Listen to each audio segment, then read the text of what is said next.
All right, we'll start tonight with a public hearing. And we're going to review application for malt spirituous and finest liquor license for Vinegar Hill Music Theater at 53 Old Post Road. I believe within your packet, Mr. Chairman, you had all the necessary information related to their request. I'm not sure if anybody's here to discuss it with the board this evening or communicate. Basically, the only reason we did it as a public hearing because it was the first time is required to have a public hearing on a new liquor license. And this is considered a new business as opposed to the Arundel Barn Playhouse. So that's why we advertise it as a public hearing. Could you two just maybe introduce yourselves and tell us your intentions? Sure. I'm Debbie Lemon. I'm one of the operating partners for Vinegar Hill. I'm George Dvorsky, I'm the creative director. And I was filing for a liquor license. So this will stay kind of as is? It is not a restaurant. The bar would only be open during the any performances. We're scheduling about 45 for this year. It's a seasonal facility. Going to be run very much like Arundel Barn Playhouse was, similar in size and seating. I sort of view it more as a service bar out in that entrance area, you know, to provide beverages during the performances. So. The shows will start at 8 and we'll clear the place by 10 most of the days. I noticed all the liquor applications are in order. Is there anything further from code enforcement or anything that would need to be? I don't believe so, Mr. Chairman. We wouldn't have forwarded the packet to you if we didn't have all the necessary approvals for you to consider it. Are you looking for Jim's approval? Is that, I do have Jim's. I just didn't know where alcohol is being introduced. It's something that We isn't had in met place. with Jim Yeah. at length and team members to be sure, back in before the end of the year, to ensure that we had the appropriate process in place. The key was that it's not open to the public. You need to have a ticket, to enter into the space, and it's purely only open during the show times.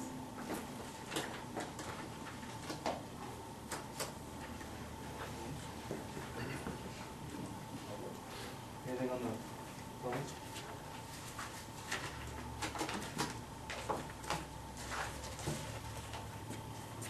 Seeing none, we can close the public hearing. Thanks. Call the regular meeting to order. Start with the pledge.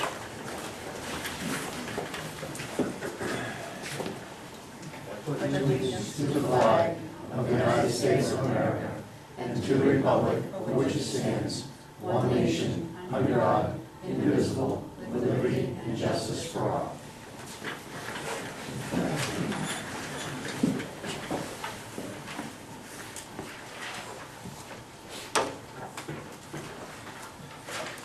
The agenda.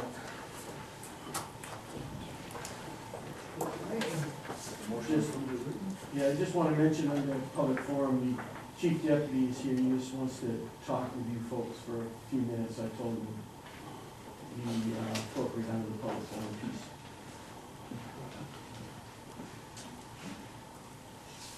Seeing no changes?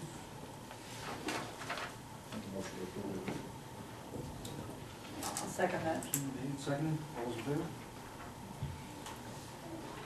Public forum. Okay, looks like I'm on. Mr. Chairman, members of the board, town manager, brethren, and to the public. I'm Tom Barron. I'm the chief deputy of the York County Sheriff's Office. Got a couple of things just briefly I want to call your attention to, but one of the things is this Thursday there is a community forum on the heroin and opiate epidemic. And Arundel is not immune to overdoses and deaths. So what we want to do is have a community discussion with some professionals that deal with this on a daily basis. An emergency room doctor will be on the forum. The sheriff will be on it. Treatment and prevention people will be on the panel as well. This discussion is very important to have because we're seeing a lot of people, as I said before, overdosing and dying out there on a regular basis. So as a community, we need to at least talk about this. And I would encourage you to try to attend this. It will be also streamlined, and it will be on some of the cable networks. I've left a couple of posters, or I will leave a couple of posters here, so if somebody can find a place for those, that would be greatly appreciated. But this discussion needs to take place. It's something that we can't keep on just saying, gee, you wonder what we're going to do or what's happening. I think we need to be informed as a community as to what's going on. It's in Waterboro only because we tried to find a central location for the county where we could have this discussion. But we hope that people will travel there and hear this. It starts at 6 o'clock this Thursday at the Waterboro Fire Station. So I would encourage each of you to come or send a representative anyways to hear what's going on and what this area and other parts of the county are experiencing. Secondly, the Sheriff's Office has seen a need for more traffic enforcement. And if I was to ask you what's one of the most common complaints that people would come to you on, I would imagine it's speed, people speeding. And that's what we hear. We hear a lot of comments that people are going too fast on this road and so forth. So I did some statistics with the help of the Maine Department of Transportation. And for the communities that the Sheriff's Office patrols, Arundel has one of the worst statistics for car crashes. We experience here in Arundel every 2 weeks a speed-related car crash. And if you remember in the paper just a little bit ago, we had a bad car crash with 3 vehicles with teenagers all going down the road, and at one point they were all going together side by side.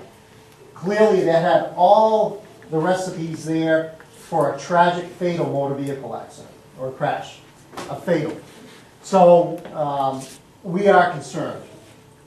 So what I did is I wrote a grant for speed enforcement to cover this area here and some other communities that are much needed for traffic enforcement. You have Deputy Greg Seveny as your contract deputy, and he's here for 40 hours. And he is doing a good job with traffic enforcement. But what about the rest of those hours that he's not here? The evening hours, the night hours, and the weekend hours sometimes, depending upon what his schedule is. So I wrote the grant and received a $19,000 and $6,221 grant, basically, for traffic enforcement. And what this does is it calls for specific people to come in and run radar and do a lot more traffic enforcement to reduce the car crashes and potentially bad car crashes where we have fatal crashes. So as I look at the statistics, and I'll just throw these out there real quick, but York County had the most traffic fatalities out of any county in the state. We had 20 fatalities last year in York County. 9 of those fatalities were in the region that we cover as the Sheriff's Office. So that covers all the way to Waterboro, Limerick, Leamington, and all of that. And again, Vermont was not immune to fatal crashes. So with that statistics, the county is basically the worst. What I also found is that out of all the towns that we cover, Arundel, let's say, experiences a car crash speed-related every 2 weeks. Waterboro, every 3 weeks is a car crash for them. For other statistics, just wanted to kind of let you know what the data shows is Saturdays are one of the worst time periods for car crashes for the data. so we're gonna have more enforcement on Saturdays. Believe it or not, on Wednesdays was another bad day for some reason. It's hard to figure, but that was another high traffic day for car crashes. And then it goes probably without saying, is my data also shows that between 7 in the morning and noon time has the highest frequency of car crashes. We skip a little bit, then the next highest zone would be the commuting hours, the 4 to 6 time period. And then again at night, 9 to 11 o'clock at night, we found were other high traffic crash time periods. So, I'd like to bring this traffic enforcement program here. I think it's much needed. The data specifically shows that, there is definitely a problem, and I think there's a need to get people to slow down. And so, coming before you right now, I'd like to come and have some extra enforcement along with Deputy Seven to do some traffic enforcement for speed in the community. It's also a better visibility, creates every time you see the blue lights on, it's a deterrent. It might be short-lived, but it's a deterrent where people will say, oops, there's a cop here, on this road and so forth. So, as I come before you, obviously there's a need, and I got the data to support it. And we will be willing to come here to Arundel, put this program into place. It will start April 15th and go to September 15th. April 15th to September 15th is what the grant will run for. And so you would see added patrol here in Arundel at no cost to the town, but it would be provided by the Bureau of Highway Safety as a grant that I received through the Sheriff's Office. So, any comments?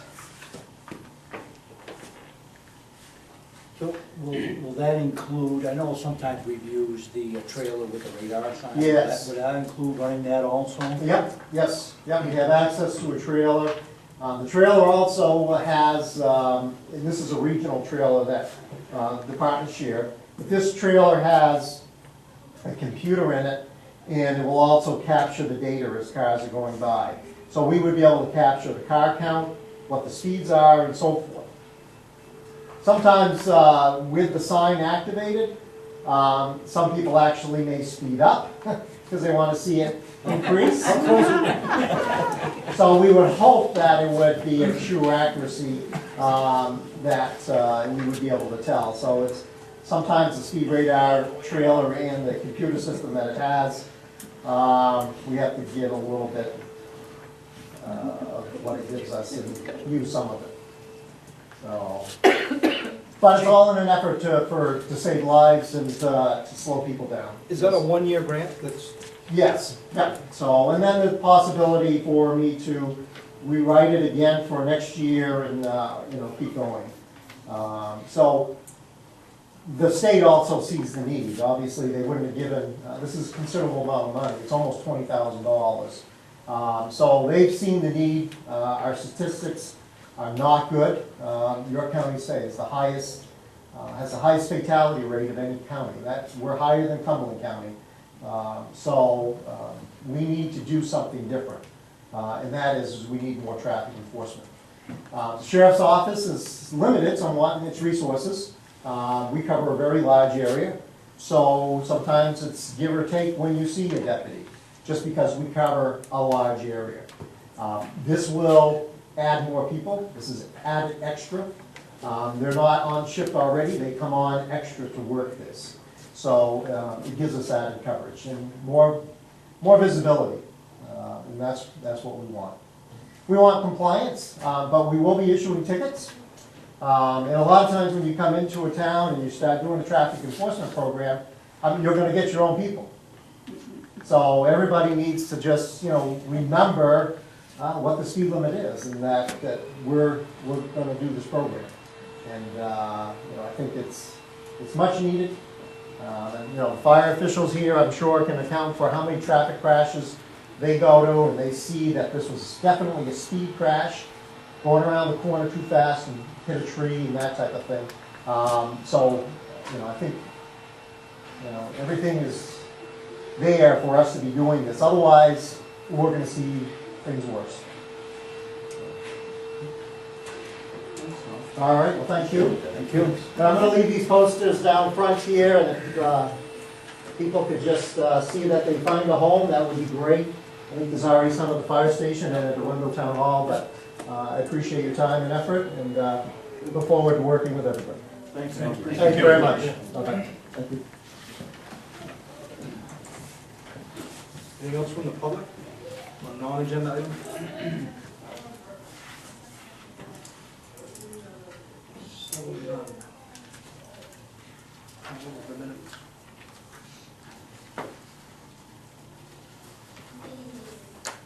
Anything stick out? I make a motion to approve as written. Second.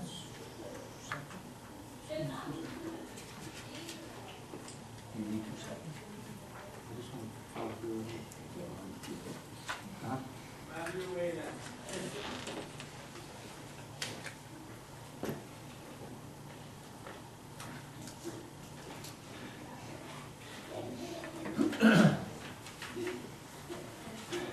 All those in favor? Board reports. Budget board meets tomorrow night, 7:30, right here. Yes. Planning board is April 28th, right here. Public hearing on Bentley's campground expansion that night. RSU has 2 meetings tomorrow night, if I'm not mistaken. The budget, public forum, and then the regular school board meeting. I think that tonight, Oh, tonight, right, yeah. right as we speak.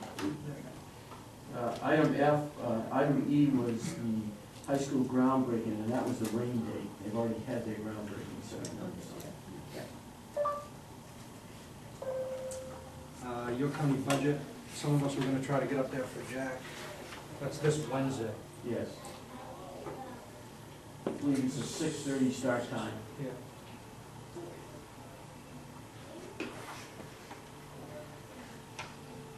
I can definitely go, I don't know, if there's one carpool.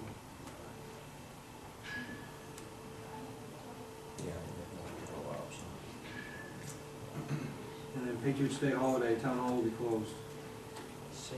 When is that? What's the? Week from today? Yeah, the 18th of April. And Mr. Manager, how are you? Yes, just a couple of things that we're working on. You have copies of the updated job descriptions in front of you. Obviously, I don't expect you to comment on them on this evening, but please take a chance to take a look at them and give me your thoughts.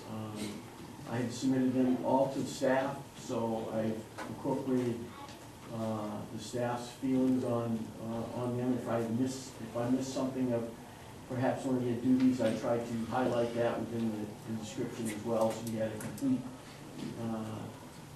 description, and I tried to center it around what their core responsibilities and duties were.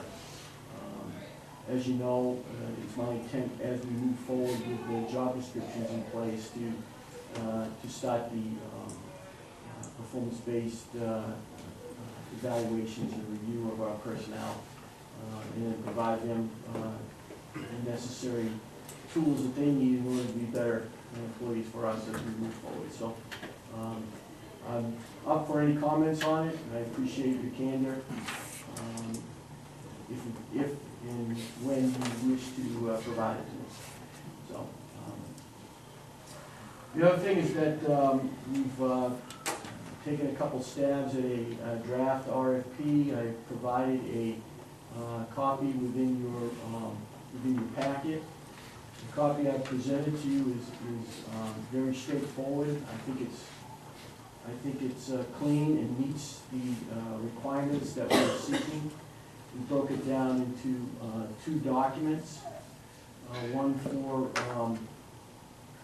hiring a consulting firm to work with the withdrawal committee, if in fact when it's needed to go through that process, and as well as putting out an RFP for legal review and to assist in the committee in its task to make sure that we get a proper document that we submit to Department of Education. So,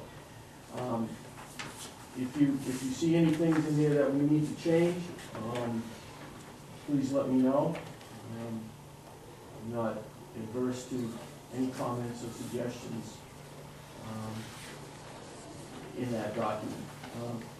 The other issue that we have is timing.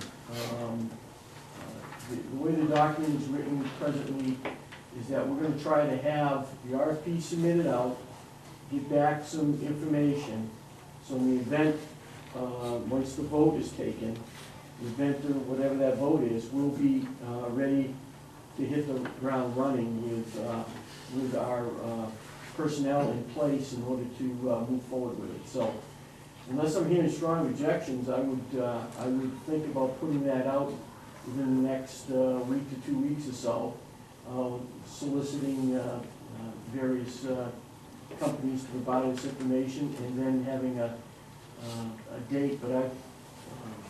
But I'm willing to listen to anybody's discussion in terms of when it should come back, and when it should be open, and what discussion we should have at that point.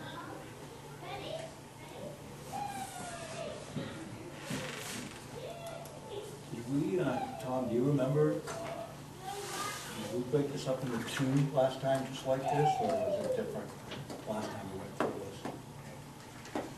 I think we broke it up into two, as I recollect. Yeah. I mean, you really have to. Oh, yeah. It made sense when I read it. I don't remember what the one was 2 years back. Keith and I worked on this a little bit. There was so much redundancy in the previous draft. I mean, it was compare and contrast over and over and over again. So we just kind of got the message out. That's what we're looking for, and went forward with some more specifics. But what are you thinking about sending this out to specific firms and advertise? I think so. Yeah. I think we probably want to get the companies that provided us some service in the past. I think I'll reach out to the Department of Education, see what if they have any other companies that do provide that service. We'll get that out to them, and obviously we'll put it out in the paper so we can get a broad spectrum of responses, and we're hoping for. You know, from my perspective, I'm okay with moving forward with this, rather than waiting. That's my perspective. Makes sense. Yeah, we're not obligated to anything, and once they come in, the obligation will happen after the vote. And finally, for me, I just wanted to give you an update that Sebago Technics have been in town. They're starting to look at the two properties that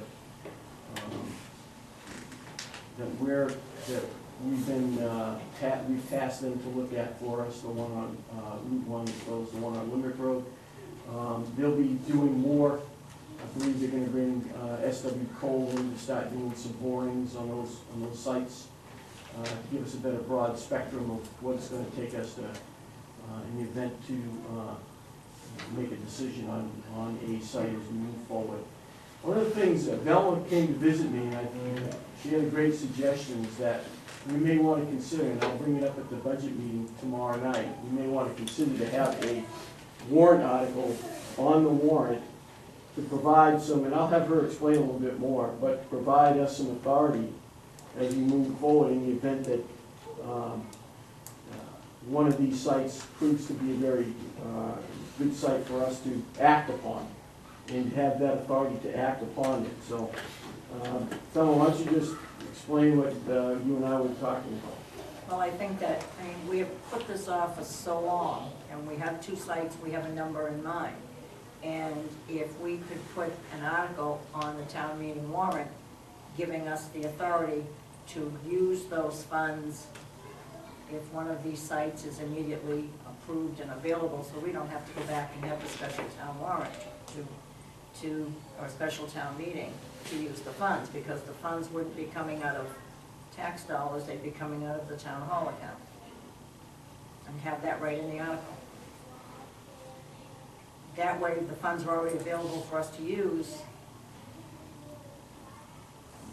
The only red flag that I see is, and I'd like not necessarily to put the cart before the horse, but I would rather get a lot more insight from the public before we go ahead and, just because the five of us think that lot is Well, perfect for a new town hall, the last survey that we did came back with the fact that, yes, they were in favor of a new town hall, and they wanted it located on the Limerick Road. Is that right, Simone? Is that what the survey said? I mean, we can do another survey, but we've already done a survey. And that was what the survey came back with.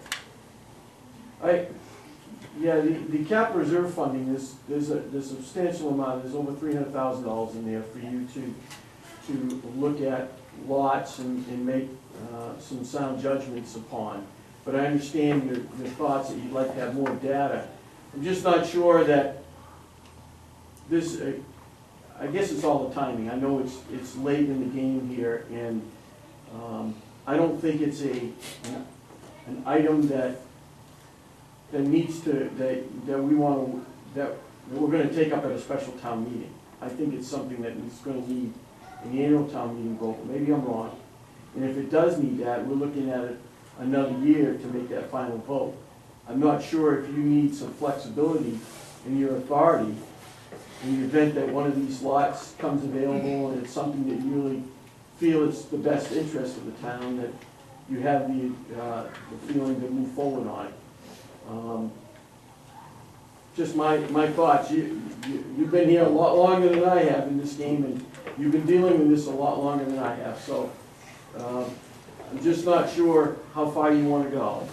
If it doesn't happen, it doesn't happen, but at least we have that authority without having to go to a special town meeting in case we're gonna lose one of the lots that we favor.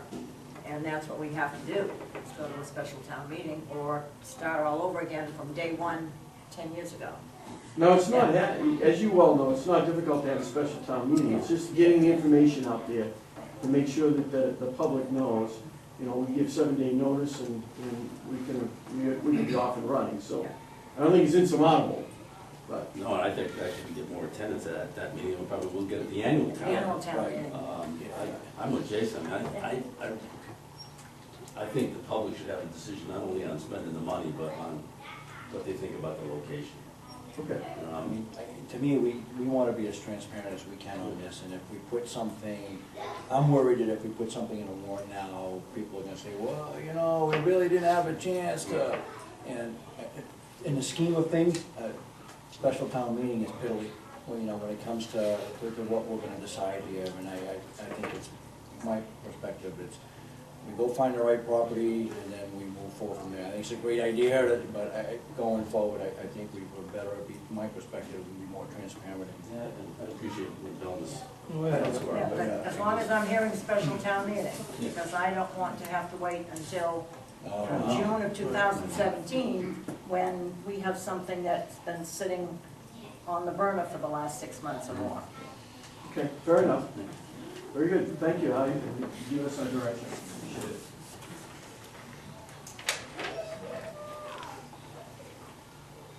Is that it from you? Yes.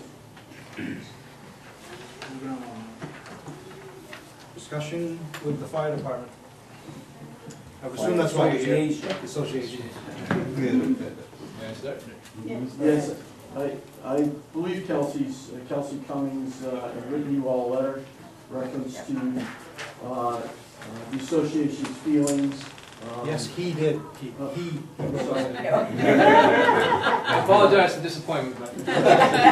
Sorry. Yay, Kelsey. My apologies, sir. No, no worries. I used to get really cheap car insurance. No, basically, for those of you that don't know me, my name is Kelsey Cummings, longtime resident of Arundel. I work for a company here in town. More recently, I joined the Arundel Fire Rescue Department and also the Fire Association. I did email with the board members, and I apologize, anyone didn't get the email. I did get some return to me saying it was undeliverable, so I apologize if you didn't receive one. But I'm here tonight with some other association members to talk about the current status and future of that original fire station, which we now refer to as a substation, located on Old Post Road. So I guess start back in the 1970s, a bunch of residents got together, founded the Arundel Fire Association. I believe it was one of those founding members that leased property to the association, and I believe the term was for 100 years, and the cost was $1. The station was built at some point. In addition, I believe it was 2 bays that added on to that station.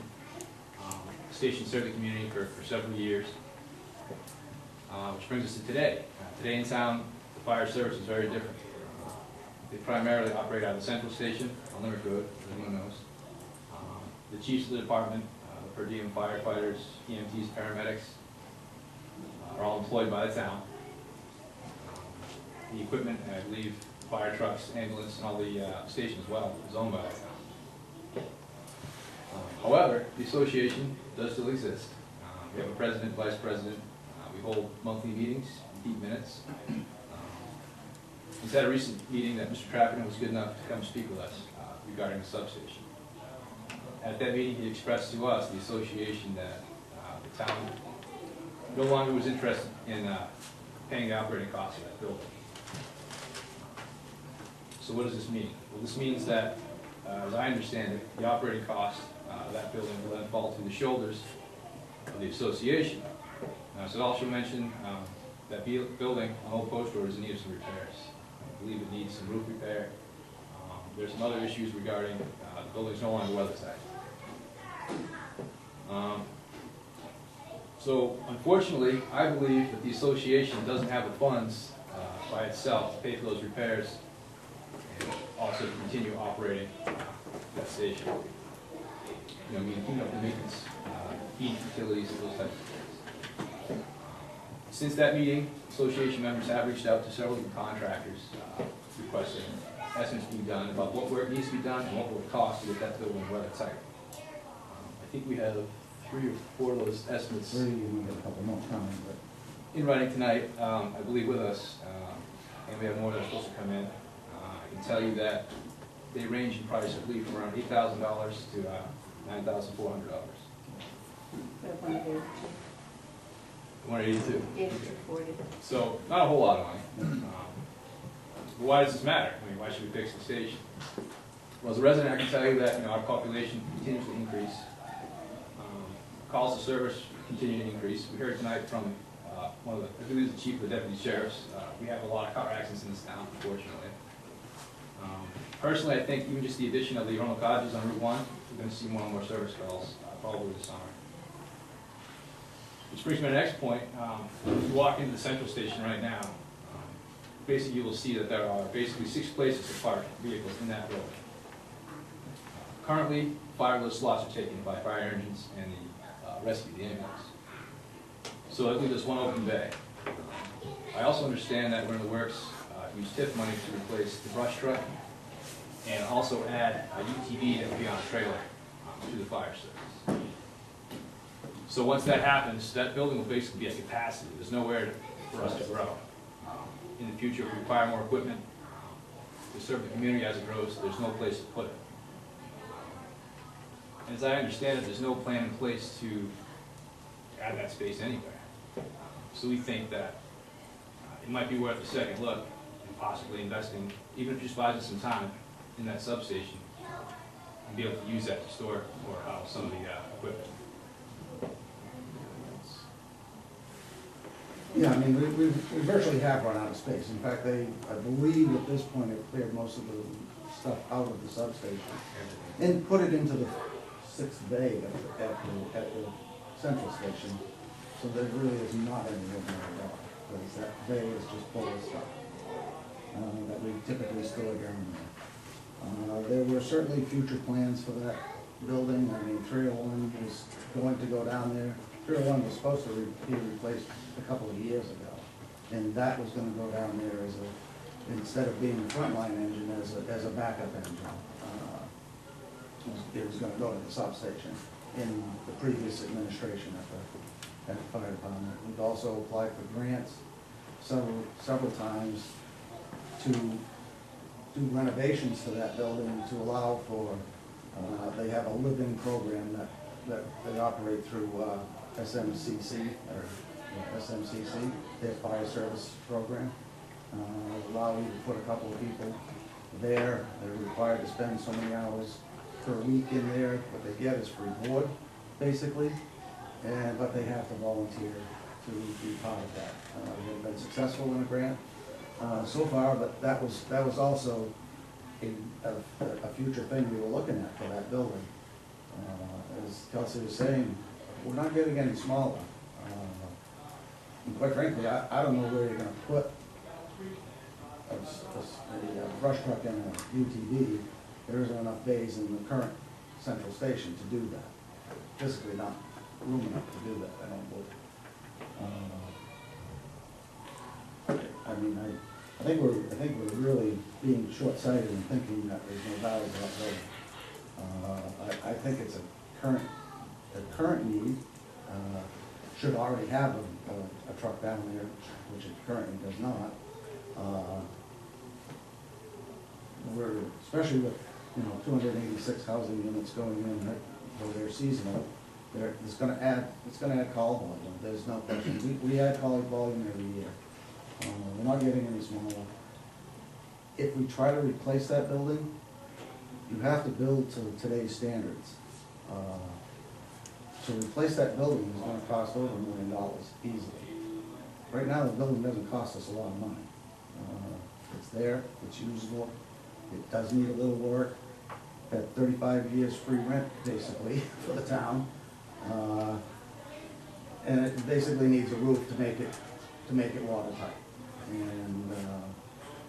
And we need to heat it. There's no question if we don't heat it, it's gonna be destroyed. And like I said, we do need a roof, because I've been told leaky there, and I haven't actually physically seen water in there. Quick question, we also should consider the ISO rating for residents in that town, that section of town as well. I don't know if that substation, if we pull the plug on that, that's gonna affect the property insurance or not. It would definitely affect the property insurance. I don't know when we'll get our next ISO. Why would it affect the property? We haven't used that fire station in how many years? It had a vehicle, it had an active vehicle in it until last year. And then we stopped keeping vehicles in there because we stopped heating. And as far as the heat goes, there is a new furnace that was donated that is down there that was working as of last month. There's a brand new furnace in that building. So to heat it at, 50, 55 degrees, whatever, just enough to keep everything from freezing, not gonna cost. I think we were between $1,200 and $1,800 to heat the building. It's not a lot of money. You guys seen this letter from Freddie Fleury? I don't know who Freddie Fleury is. Freddie Fleury, representing Greg Law. No. I think you guys better take a look at this, because there's a claim that you forfeited the property at this point in time. What? Well, I haven't seen it. Yeah. Yeah. I think can't it's respond to dated something April 8th, so I can haven't understand seen. it. No, I think it just came through Yeah. today. David, if you'd like to. You could just forward that to me. Okay. I can. I'm not gonna read it tonight, I'm gonna make a decision on it in a couple of minutes. So the question now is, if in fact that's true, the association may not even own the property, so we certainly can't be investing any money. I think we gotta get that clarified. Obviously, if we don't own it, we don't put money in it. Can anybody offer any alternatives as far as, You guys gotta talk to the owners, Doc's back oh, I wasn't there. referring to substation, I just mean in the future. Oh. Our goal is to best serve our community, and, that's why you're here as well, so. Does anybody have any suggestions?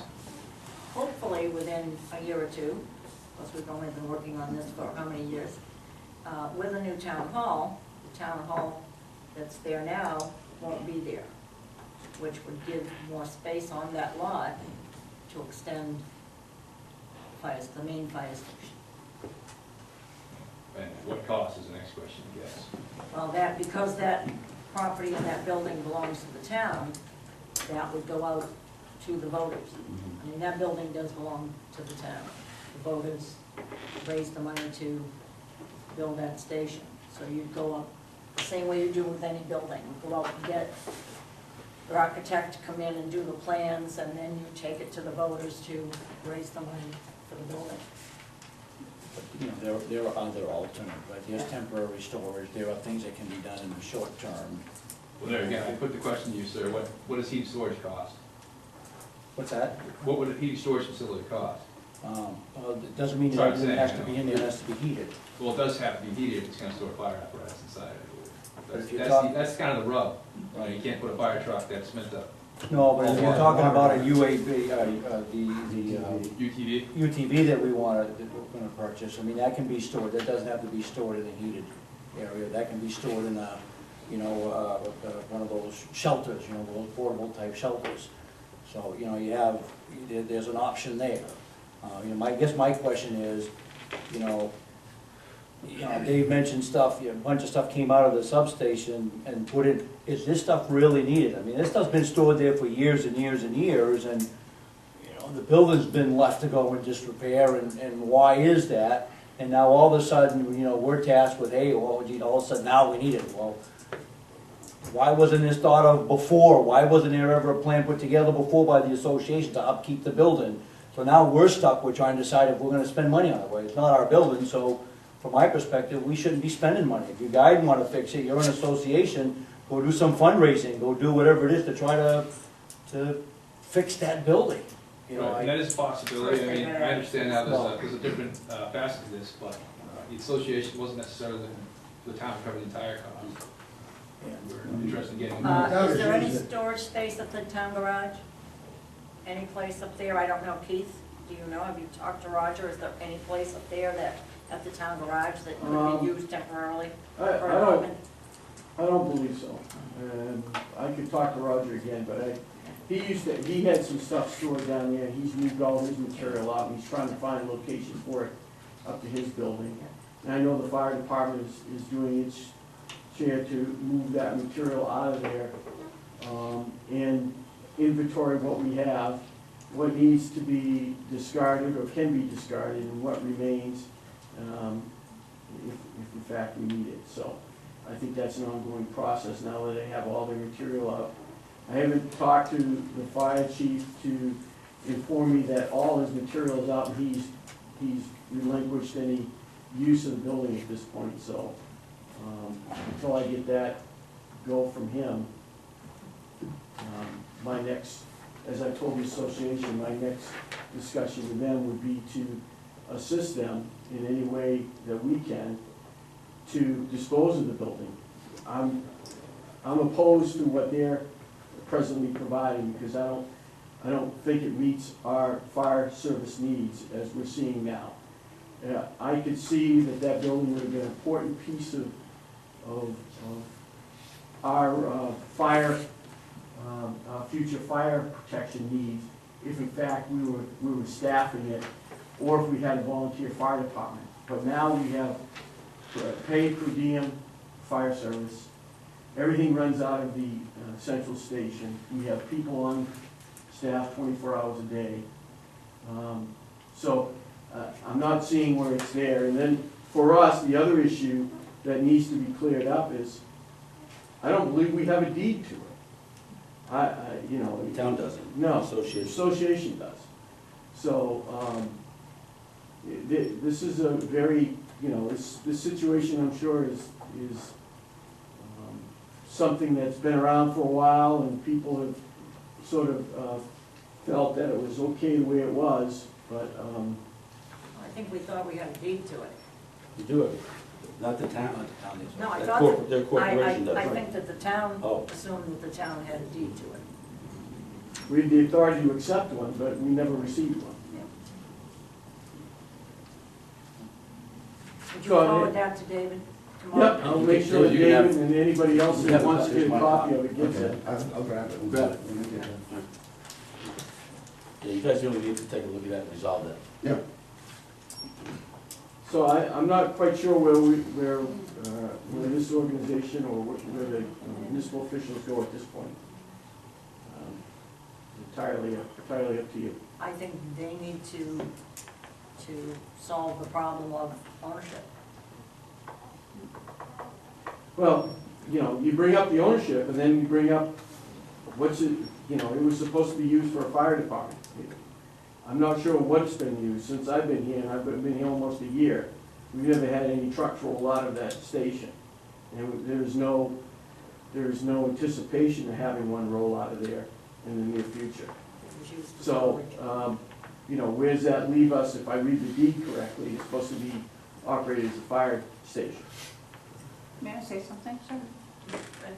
We took our apparatus out of there because it wasn't heated, it wasn't able to be heated. So now we have a new furnace in there, so now it is able to be heated. And when we get new apparatus that comes in, we'll be able to move it down there. And again, they were talking about putting, you know, the students in there, and that would be a helpful thing to have calls in that area. We have a lot of calls on that side of town now. So I think before it wasn't feasible to have this building, but now since we have a new furnace, things are looking up. And, you know, possibly it could be used again and pretty viable, actually. And the heating aspect of that building, that was not an association or a fire department decision. No. That was a board and budget board decision to not do that. That was not our decision. How many miles from the radio station is that? Probably 3 or 4, I would guess. And basically, this is coming down to, we know Arundel is growing, and we're just trying to, we have a building, obviously, we didn't know about the paper, but we have a building, it's there, it's on a piece of land. We put a little bit of money in there if we own it, or how that paper works out, but it's definitely feasible and definitely gonna be needed for that part of the town. We probably do 50-50 on each side of the town. So it's in a prime location, building's already there, not gonna cost the town a whole heck of a lot. And I guess that's our point with this, but obviously with the new paperwork, you know, I kind of throw a wrench in it, but that's our stake on this, you know, better serving the community with already having a building there and putting a little bit of money into it to better serve our community. Basically what this is boiling down to. The cost would probably be less than having a storage facility, putting our stuff in the storage facility. I can't speak from the fire side of it, I have to abstain from that, but from a living standpoint in that building, I mean, from a builder standpoint, I would suspect $75,000 to $100,000 to make that habitable. We did at one time. Human habitable. Right. Yes. I mean, if you look at that from live-in students, No, absolutely. it's got a failed septic system, it's got a The failed leak grant, the system. grant that I wrote for was for more than $75,000. Yeah. Because it would take that to put in a drilled well and septic system Right. and all of that. Yeah, there's no question. It's not a habitable station by any means in its current state. Yeah. But it is I mean, it's But the roof would save it. could easily be a heated, watertight thing for very short money. So is there anything in there now? Has everything been taken out of there now? I haven't been down in a few weeks. From what I've heard, everything's been taken out. Because the town owns it all, and that's it, asked, it all be taken out at the start of all this, before we realized who owned it and what was going on with it. But So, I also, mean, it not being habitable, you know, if we do fix that roof, which, you know, we're not saying, hey, we want you guys to come up with all the money and fix the roof. We'll obviously try and do fundraising and, you know, we'll try and get some more funds as well. Or however that will work, we're still discussing, but, you know, we get that roof fixed, we can put apparatus down there. Not all of us are per diem members. All of us sitting here, we don't take per diem shifts. I might fill in a shift here or there if none of the other per diem members step up and do it, but we respond from home. You know, if you look at the volunteer, how they classify them, we're still considered on-call, or we're still considered paid volunteers, is how they label it. We volunteer our time, we respond from home. When the calls come in, if we're available, we go. We just, in turn, get paid for our time. But I don't go down to the station and sit there for a 12-hour shift waiting for a call to come in. I work up at BIW in Bath Monday through Friday, 7 to 3:30. I leave my house at 4:30 in the morning. I get home 5 o'clock at night. I still get up at 2 a.m. and respond to a call if they need personnel, no matter what the call is. You know, if we've got people on that side of town, we have an apparatus down there, we need that apparatus, they can get up and respond. If Velma was to join the department, call comes out at 2 a.m. I don't get up. I know where she lives. You know, and gets up at 2 a.m., grabs that apparatus on her way by that station, it could still be usable for us before we put the septic and the water and fix that, as long as we have a roof on it. And we can have it as a functioning fire station again. So, I mean, you know, obviously, I mean, this truly isn't a dead issue, right? I mean, there's definitely some more discussions that needs to happen with this. You know, you gotta go figure this thing out first, but, Yeah, that- you know, from a roof perspective, if the roof is that bad, then, you know, I think the association needs to, you know, tarp it for the winter or something, or, I mean, for the summer, or, you know, to try to save as much as possible for now, I but, don't think it's leaking yet. well, I mean, if it's not leaking, then But that's even less, but, It's in horrible shape, but Yeah. it's a. yeah. I don't know what the It's a issues are with 35 the roof. It's got 35 years worth of use on those shingles, and they're probably, 35 years ago, were probably rated 10 or 15 years. So, yeah, it needs a roof, but I don't think it's physically leaking at this Okay. time. So that's probably a good thing, but I, you know, I Like think I some of said, the water staining is from not having heat on. you certainly don't need heat now. Don't need heat for- Summer's for a while. coming, so that buys you some time to go figure this stuff out. Again, you know, I'm not in favor right now of spending money, but that doesn't mean that if, you know, good, you know, some good documentation or whatever comes to us, and I could not easily, but I could, you know, change my mind. I see it as, it's been sitting there for all these years just as storage. And, It so, was an active station too. You know, we kept the brush. The last vehicle went out of there a year ago. A little over a year ago, whenever we sold 305. That was still a viable vehicle. that's not what the chief told me, but, you know, I asked that a few years back, what's going on there, because I wanted information on what's going on with that station a few years ago, and the information was given to me was, it's just storage, and the building needs to be fixed. And we find out this year exactly what needs to be fixed, so, you know, We also found out the town didn't own it. yeah. Well, of course, this is all coming ahead, because we've decided that, Right, I mean, you know, so there's gonna be good things that come out of this, right? We're gonna figure out one way or another what's gonna happen. The association never knew any of this conversation was going on until literally I read it in the newspaper that you had given it away, or given it back or something. It's like, oh, I can't do that, you don't own it. It's like, Should we want to attend more of the meetings again? I did, attend the next meeting. Should we ask the I want to landowner find out what happened, what because, kind of feelings they have about That's this? a good point, so. who's that? The landowner, I haven't spoken to should, them. should we ask if they have, Obviously, they, what they have for Obviously, we have feelings? strong feelings, Obviously, they because have we're writing strong that kind of a feelings. letter. Sounds like they'd like to have their land back, yeah. because it hasn't been used.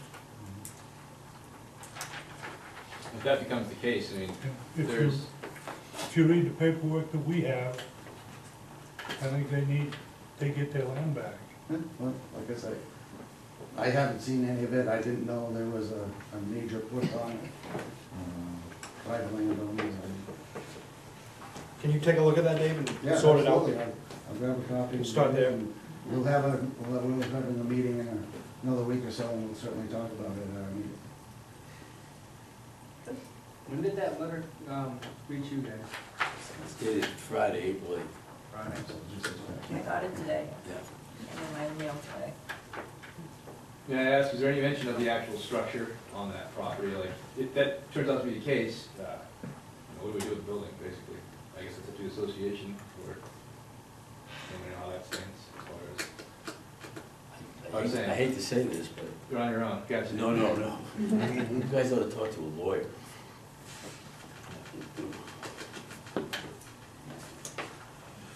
A lot of those issues need to be talked about.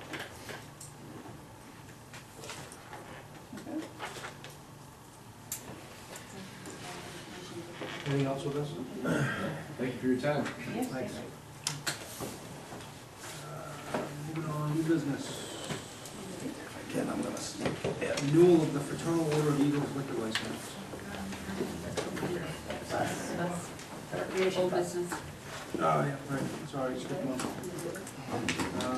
Approval to remove funding from capital reserve for recreation bus lettering, is that? Yes, we had a bill come in for $525 for, from Spectrum sign to letter the bus. I would like to make a recommendation that you provide approval for us to remove $525 from the capital reserve fund for that purpose. Presently, the fund has a remaining balance of $2,679.55. Move to approve. Second. Second, any more discussion on that? All those in favor? Thank you. All right, now we're moving to the renewal for the Eagle liquor license. This is just a regular renewal on their part, Nothing's changed, right? and approval has been given by code enforcement. I'll second that. Second, Second. all those in favor?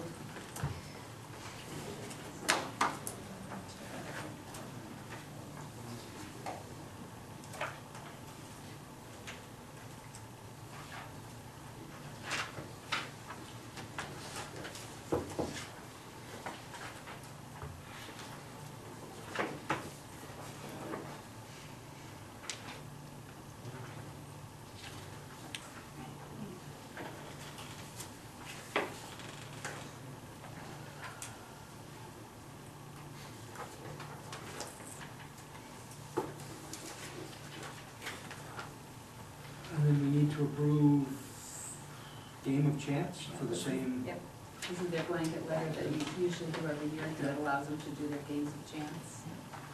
So moved, approve. Second. Second, all in favor?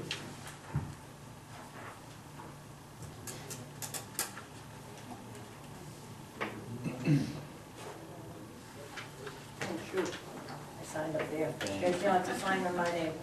Sorry.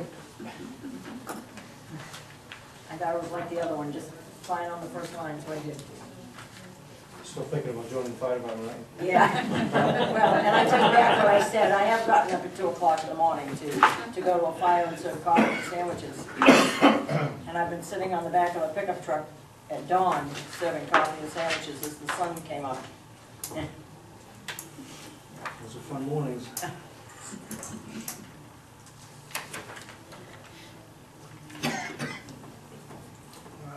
Moving on.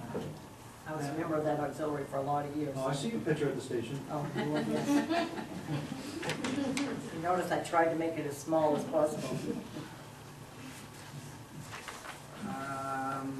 Now we're gonna act upon the new liquor license for Vinegar Hill Music Theater. Everyone looks good, it's gonna move. Second. Second, any more discussion on that? All those in favor? I have to recuse myself. Oh, okay. One abstain.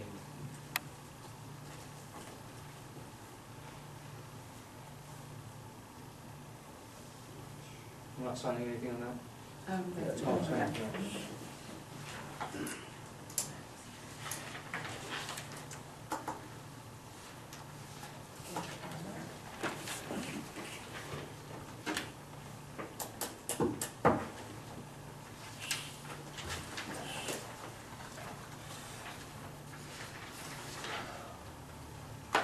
Welcome to town, by the way. Yes, Thank you. Thanks.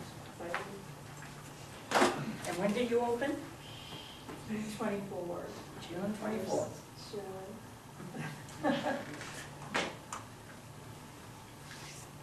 Thank you very much.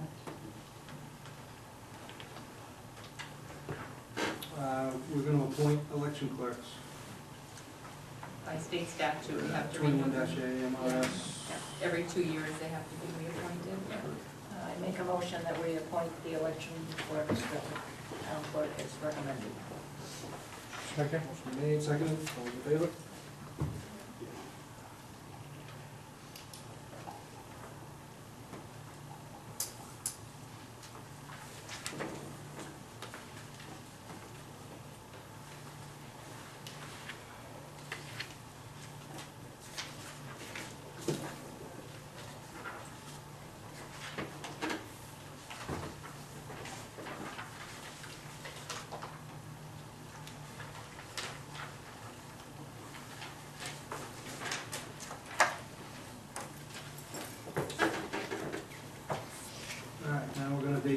dry hydrant and buried fire tank easement. That's a subdivision that never went to fruition or something, right? Correct, there was a Determined null. nullification of a subdivision, and the necessary easement was never released, so the attorney Hall is requesting for a release of the easement. I make a motion that we vacate the dry hydrant and the buried fire protection tank for the Jones subdivision, the previously nullified subdivision. That's something we have to vote on, even though You have to vote on that, to sign a deed to Attorney Holmes, apparently. Right, he'll prepare the deed, once he sees that he's got approval, he'll go ahead and do that, and then that will come over to you. I didn't know if, you know, the subdivision not moving forward at all took care of everything anyway. We still got the easement as a town, so we've got to vote to, I'm not even sure I'm not sure I have the authority to do it because it's a property right. That is a question I have, but Attorney Hall is satisfied with it. Do you think it needs a town meeting vote? You know, We usually approve them at town meetings. I don't think we as a board have authority to transfer interest in real estate without a town meeting vote. We've done that before. I know. Usually when we approve easements, it is at the town meeting. Yeah, I remember some of that being. I don't remember this one I don't remember specifically, this one though. ever being approved Approved at at town town meeting. meeting. I don't. No, we didn't. There would be, and they conveyed it to the They town. conveyed it to No, the no town, photos okay. and these. So we're now, we have now have the right, and now we're giving it up. Like some, the property number one, we couldn't sell or dispose of that without town meeting authority. Maybe we should think about a warrant article, it gives us some I think it authority would in probably- these circumstances, so we don't have to worry about town meetings, you know, more ministerial types of Right. conveyances that need to be made. Maybe get some language together from there or something. Think a blanket warrant, so there's. Yeah, you know, like we have on some of those last warrant articles that give us authority to do a variety of Yeah. things. Right, and sell that might be- property or whatever. Right, yeah. you know, accept gifts, et cetera. Yeah. It might be something else we might want to consider, so we don't have to worry about whether we need a town meeting vote for something as minor as this. We got that authority at last town meeting.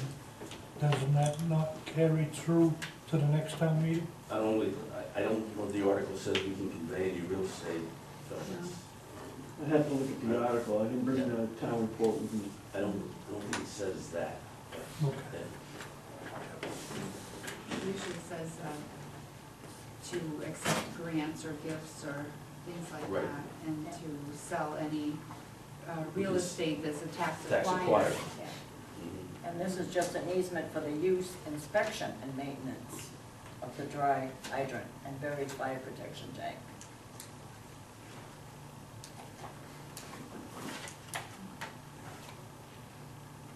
Yeah, 14, 15? That'd be us, right? You wanna look at it? Regardless, I don't think it's, I think it's more of a housekeeping order, even if we have to go to a town meeting to convey it to the folks that, in fact, this is what we're attempting to do. Mhm. It would probably be cleaner, because if you're signing it as a deed, it is, Did you find anything? This just authorizes us to, as there's one point, not to sell or dispose of property acquired by, for non-payment of taxes, consistent with state statutes. I don't see anything that grants us. You wanna just table this?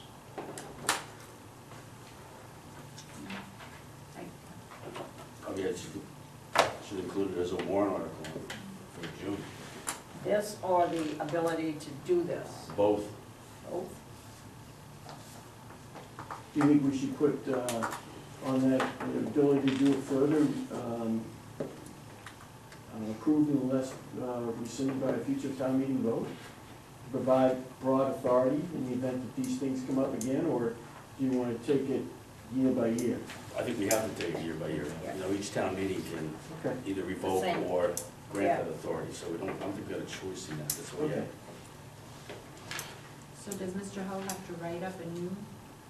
Well, I think I'll advise Mr. Hull that we're gonna move forward with, to getting town meeting approval. And we'll develop a warrant to seek that approval and let the townspeople decide whether or not they wanna release the easement that we have. You had made a motion. Yeah, there was a second. Moving on. Review and sign the RSU 21 budget validation referendum warrant. June 14th, 2016. Do you want to make a motion to? So move. Motion's been made. Second. Second. It's not like we had a choice. All those in favor? It's more copies than I need, but. Oh. What are we gonna do with this page? I'm not gonna- Yeah, right. I don't like it. Well, Portland does it, right? So once you get a sign. Yeah. Reading it right, by the time the third page comes along. No, you can't do it. All right, look at the school board.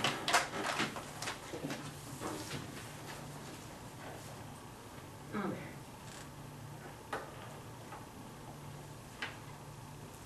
We should make them print underneath it. Yeah. At least they should be, because I have no idea who's who. Maybe we should on the school board.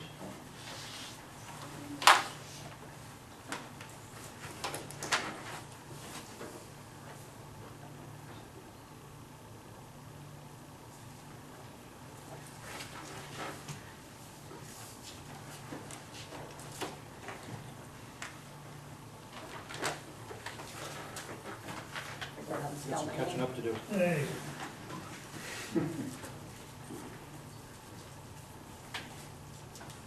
And stamps. Yeah.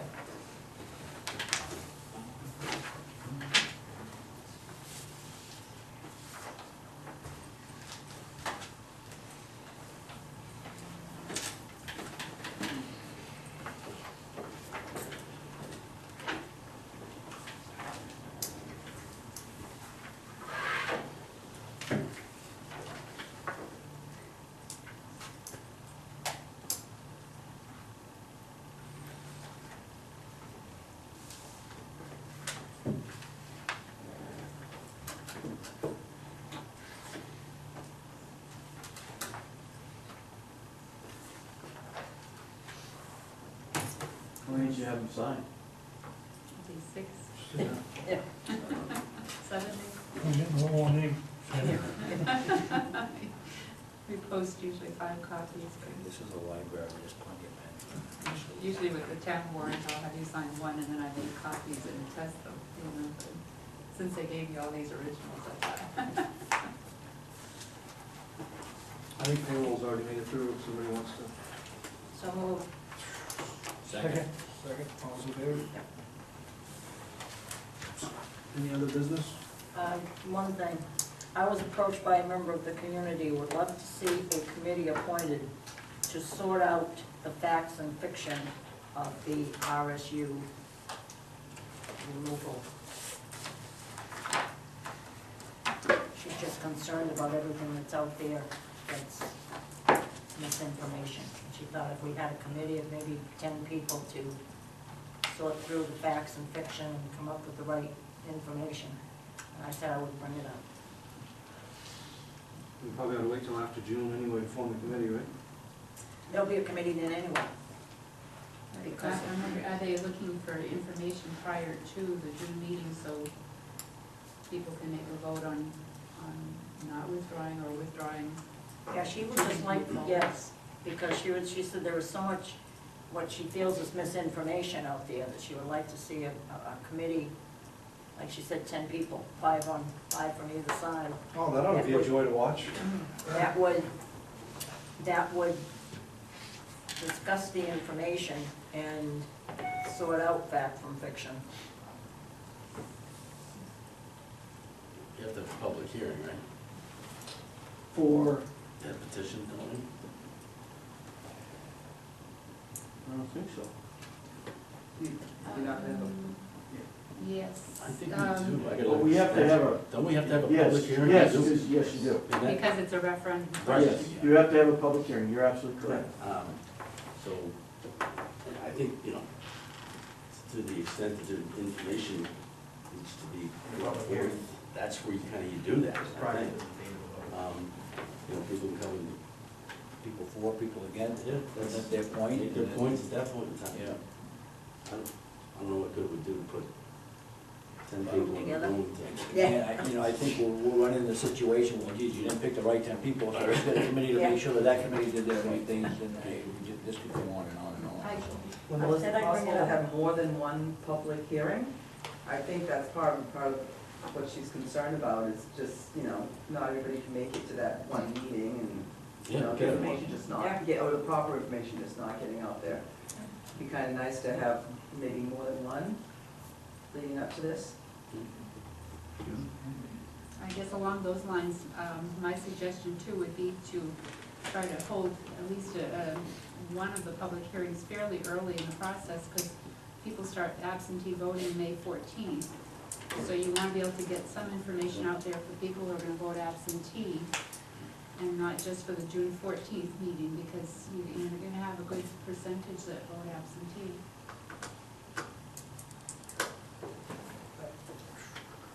Well, we certainly could have under those, we certainly could have a public hearing at the next Selectmen's meeting, which would be what, the 25th? 25th, I don't mind being the clearinghouse for information coming to the town, in terms of providing that information at that public hearing and having documents so it can be discussed. I don't know, Paul, you're here, and I don't know if you folks have done any due diligence about trying to put some numbers together as to what you think the cost for withdrawal is going to be. You started to, obviously, yeah. Okay. Yep.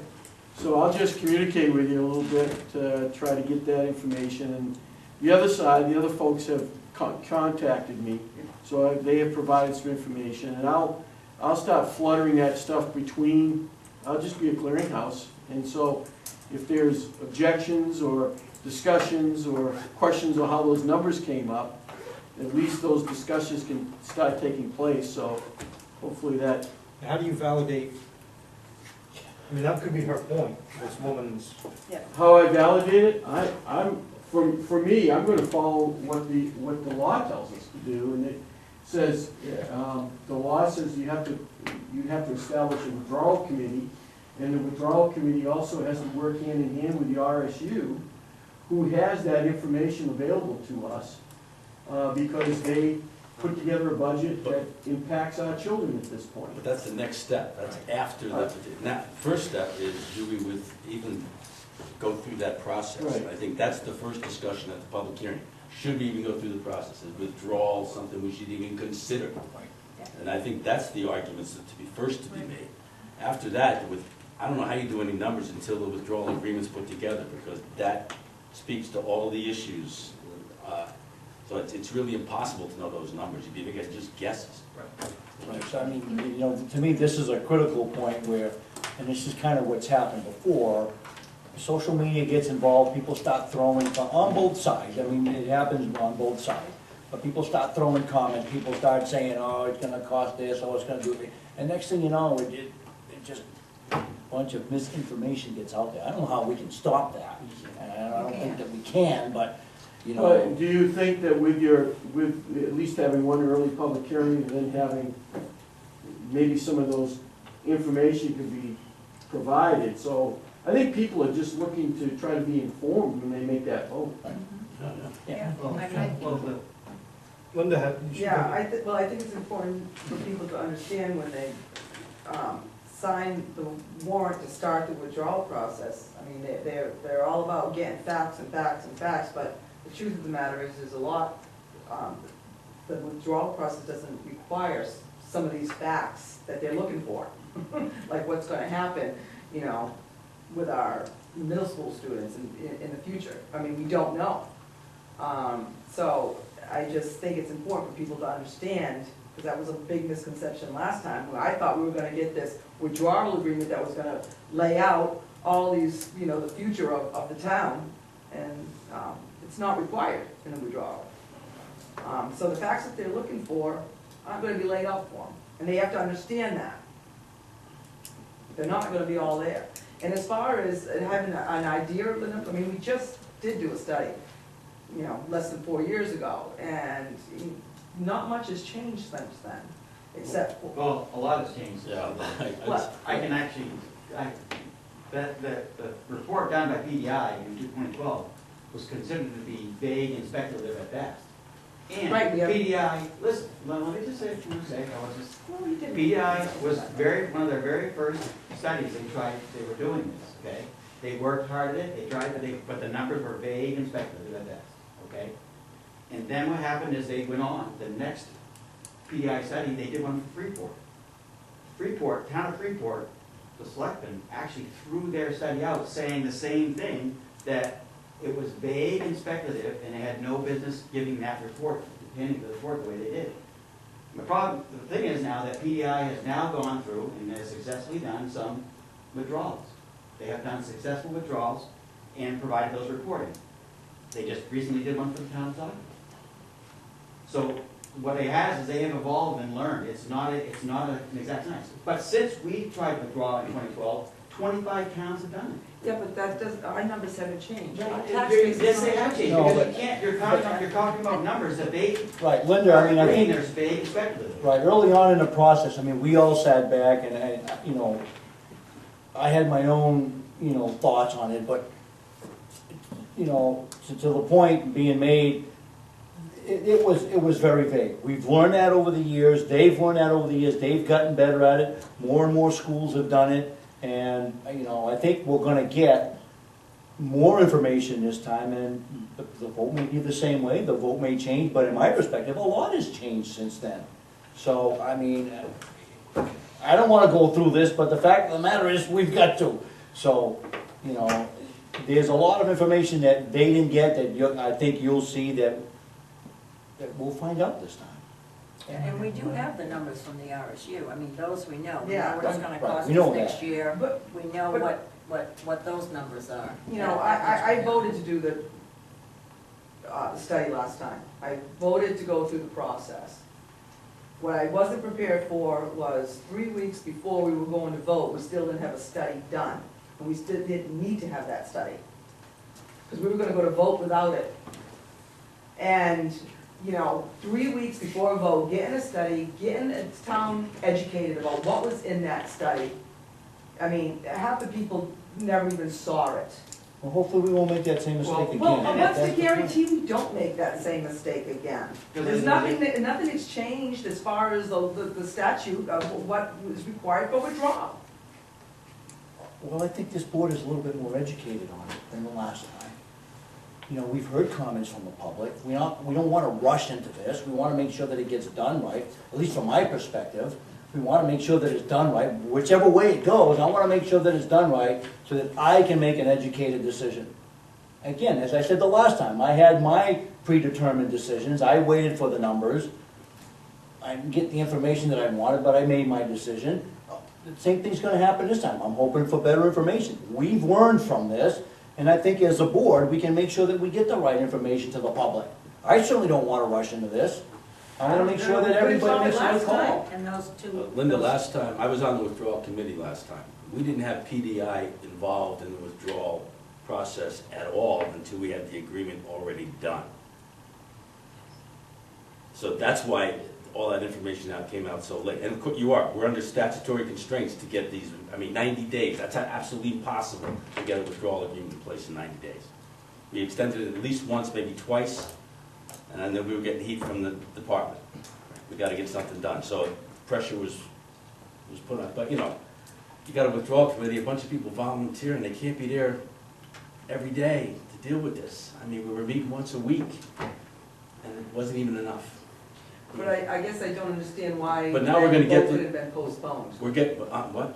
Why the vote couldn't have been postponed. Because I think the statute requires us to do a certain time. But now we'll get a consultant involved That's why we got these RFPs going out early on. We got a consultant involved early on, working with the committee, so knowing where the agreement's going, so they can start working on getting something together much sooner, I think.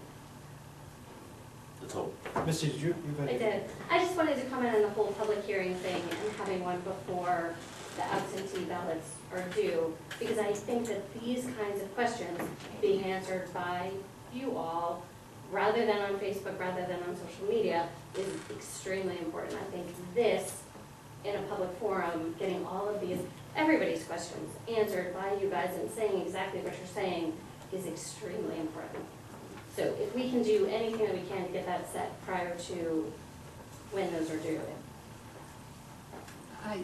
Just from the comments that I've heard across the counter, I think there are a lot of people, even if we don't have the study done for this June or anything like that, I think a lot of people are just wanting to see numbers of what is it costing us in the RSU.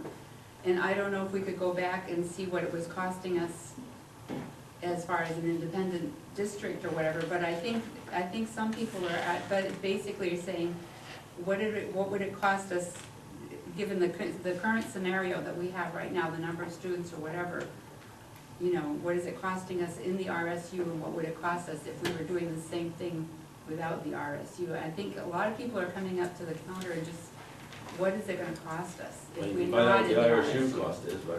We know what that is. We read the check to them. Yeah, and I think That's just, pretty easy. I don't know to figure The it other out. one you won't know I don't until know the how we committee. figure at this point with the well, other. you could know what is it costing us in the RSU right now, and with the same students right now, if you were paying the full tuition for high school and middle school and K through 5 that we're doing right now, what would it cost us if we weren't in the RSU? Those numbers don't Yeah, make but any you difference. gotta figure in transportation, you gotta figure in, you know, Operating all the operating But I costs. think that's all through the RSU available. That's to be negotiated.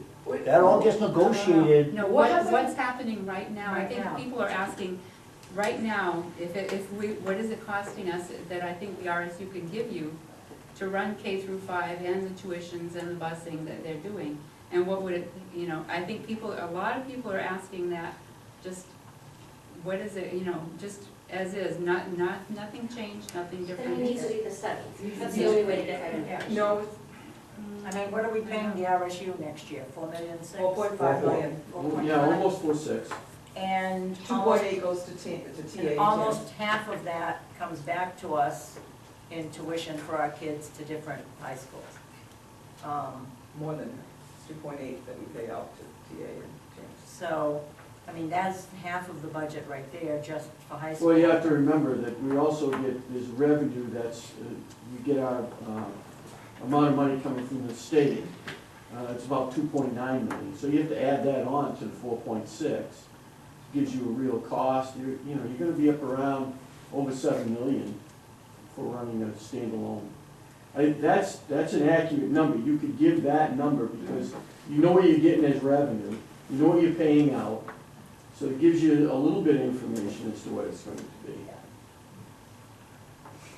But right now, you have to remember, we're only paying 10% of the overall cost of educating our children.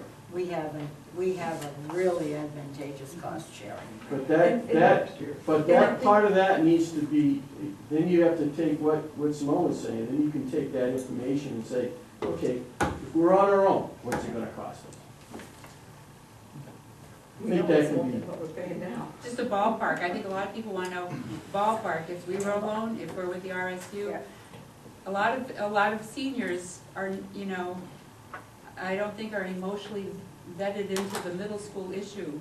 And it comes down to like, I don't know if I can stay in Arundel, you know, if the dollars don't add up. And I understand, You I know? understand that. My And that needs to only be out point there. is for upwards of, at max, $45,000 to conduct a study that gives us accurate figures. Not ballpark, not plugging numbers in here and there, accurate figures. And I will say this over and over again, I have a hard time believing the people in this town cannot come together and run our very own K through 5 school at a reasonable cost and still educate our children at the level they're being educated now. Sounds like a public hearing. Yeah, that's the voters to decide, you know, that's. I mean, all these arguments are. And that's why I'm saying it has to be Yeah. brought to a public hearing, but the first public hearing needs to be based on what is gonna happen on June 14th. Yeah. Not what happens after that, it is simply whether or not we want to spend the money to get this study done, period. but that fact that you're looking for is whether we can maintain our school on our own. I You're not understand gonna get will that come down- answer. I understand, that will come down to the withdrawal committee. But the No, only way we but can you're not get gonna get that withdrawal answer committee- if we, I beg to differ. We can at least get some general ideas as to how we can do this successfully on our own. But then it's not facts. it's not, Well- and you Well, we're don't going have to- around with I the can- facts. You're asking to put ballpark We numbers. get We're not facts. putting ballpark So listen, Look at page listen, 17. Linda, listen, right, we have to go into this with an open mind, right? I know that the feelings are strong on both sides, but you know what, we gotta sit back, let the process go through, go in with an open mind, and try to listen to both sides. I understand there's some strong emotions here, and you know what, I have my own emotions also that are very strong, but I'm trying to be open to listen to both sides, and we all have to do that. Please. And I guess just on the numbers, if we are gonna have public hearing, you got Jack Reeds. He's on the budget board of the RSU, he's on the budget board of Arundel, he's on the county budget board. You know, somewhere along the line, you gotta think this guy's got some numbers that he crunches, and have you all look at them and do your own within the board. But there are numbers out there, and they're accurate. But there also are numbers that contradict that as well. Jack can bring in a public hearing, Paul can bring his Right. numbers, Yeah. everybody can talk about Yeah. numbers. And some people don't care about numbers. You know, Right. exactly. Some people don't care about numbers, it doesn't matter what it costs, and I those know. people will have their Right, voice sadly, too. absolutely. Yeah, I know. Great discussion.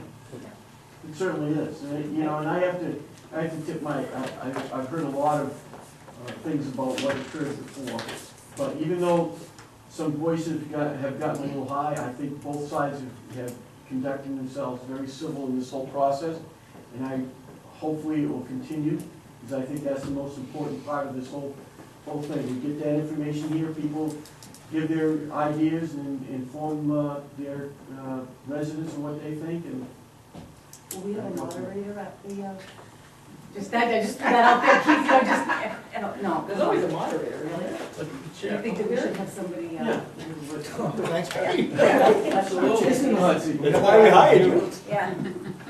Well, you got the big bucks. Well, I'll try to get the Jim then. Yeah, I think it should be. So it's safe to say that you will probably have more than one public hearing regarding this before the June 14th. Yeah, I'd say at I least would two. like to see it, yeah. At least two, I would think. I think it's important. I think it's. I am. Yeah, absolutely. Very. Are we shooting for April 25th? Shoot for the 25th is the first one. Oh, we have a date for it? Or at least definitely before May 14th. Yes. Yeah. Yeah, but we'll try for the 25th is the first one, and, you know, some of the things we're talking about tonight. We have another one after that, we may be able to have some of those answers, so the people will have a little bit more information before they go to and vote by secret ballot on the 14th, so. Now, do we have access to this gym right up until June? They're not doing anything? I don't Right. think so. Until school. I don't know about the gym, but I've confirmed that we have access to the library throughout the summer. Till it's gone. Until it's gone, till we drive in sometime and it's not here. Because this will bring large crowds. This is gonna be, I mean, this library will fill up Yeah, real quick. and you just better be ready to rock and roll. We stand behind you. Yes. Anything else? Do it. Move to adjourn?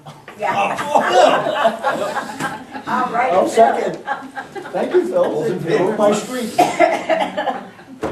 8:30. Feisty there. John, Phil. I need signatures. All the owner residents